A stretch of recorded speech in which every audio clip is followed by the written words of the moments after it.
अस्सलाम वालेकुम दोस्तों, मैं तुहाडा अपना मेज़बान अब्बास सिवाग। तुसां देदे पैवे अब्बास सिवाग थल सकाफती रंग।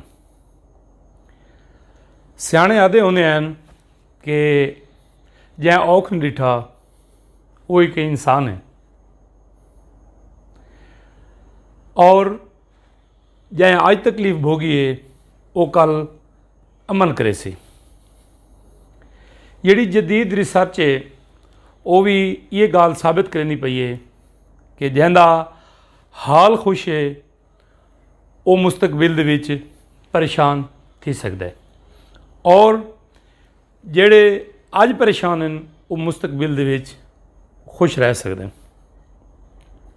तुसां अपने अपना आवन वाले दियां को किवें अच्छा बना सकते वे, किवें उन्होंने खुशनुमा बना सकते वे, उनके वास्ते तुहानू काम करना पुसी।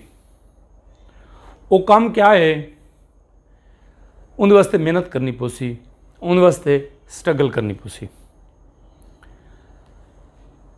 दोस्तों, बहरी जहाज़ वास्ते सब तो पुरसकून जगह बंदरगाह होंदी है कि बंदरगाह दे उत्ते वो बिल्कुल अपने आप को महफूज समझते, लेकिन वो बंदरगाह ते अगर खड़ा रहे तो उनका कोई फ़ायदा कोई नहीं।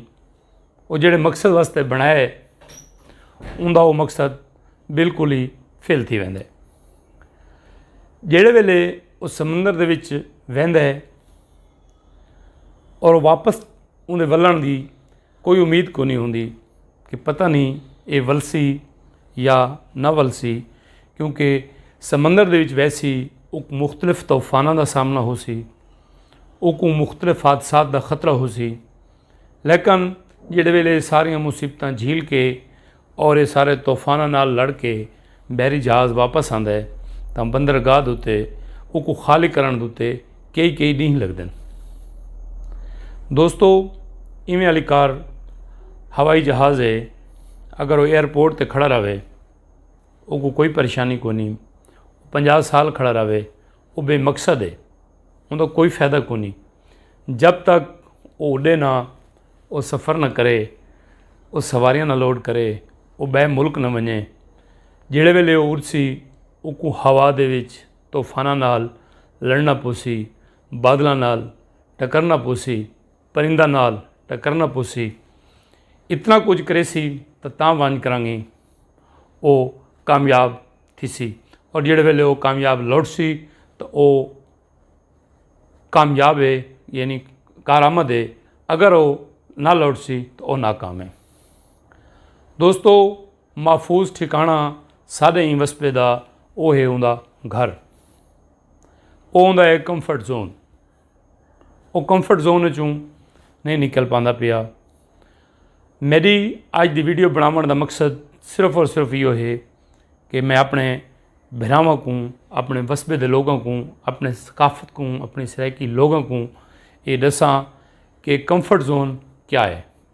कंफर्ट जोन असल दे विच पुरसकून छा कुआदन हर वो झा जिथा तुम मुतमईन थी कि बह वनो, बस वो तुहारी कंफर्ट जोन है।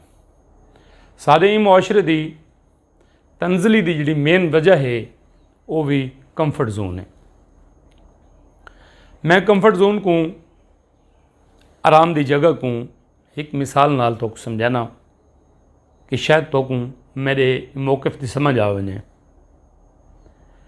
कि एक जंगल का शेर है, एक सर्कस का शेर है।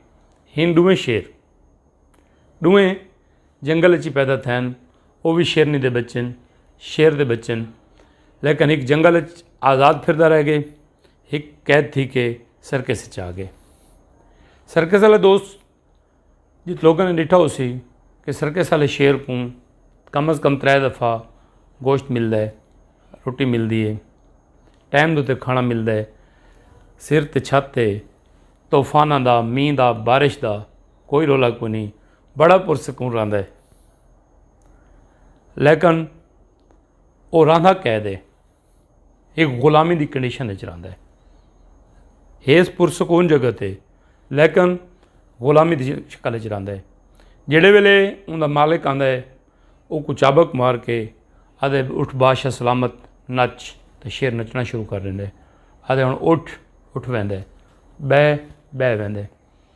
कैं वेले तो एक कड़ा जिहा बड़ा खड़ा होंदा है, उहदे विच को गुजार लेंदा, आदे बादशाह सलामत इहदे विचों लंघो। ये है उहदे कंफर्ट जोन च रहण दा, पुरसकून रहण दा मेन वजह। उहदे मुकाबले जिहड़ा जंगल दा शेर है,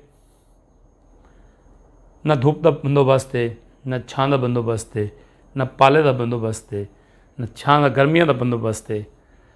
कदें शिकार मिलता है, कदें नहीं मिलता, कई नहीं भुखा रहिंदा है, लेकिन हे जंगल दा बादशाह आज़ाद है।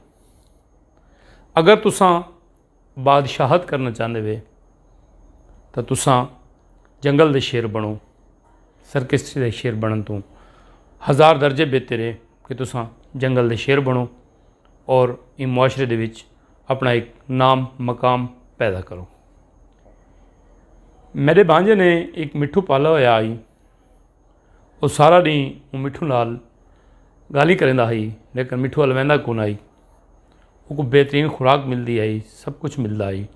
एक दिहाड़े मैं गया तो मैं उसको आख्या कि भांजा आई को छोड़ दे, इसको आज़ाद कर दे, ये क्यों कैद की पे। तो उन्होंने मेरी मन के मिठू को आज़ाद कर दिता, लेकिन चूँकि वो खुली फिजा रहने का आदि को ना ही, वो कंफर्ट जोन च रह चुका ही, उसको बाहर दी मुसीबतों का अंदाज़ा कोई ना ही।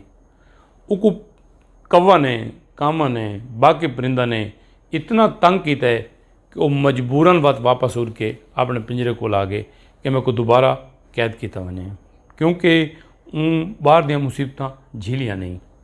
दोस्तों, अगर तुसा कुछ बनना चाहते वे जिंदगी दे विच, तो अपने आप को हर किस्मी मुसीबत वास्ते तैयार करो, अपने इन कंफर्ट जोन को छोड़ो, ताकि तुसा एक कामयाब लोग थी सको। मेरी वीडियो अगर अच्छी लगी होवे तो दोस्तों और फैमिली मेंबर नाल ज़रूर शेयर करे सो।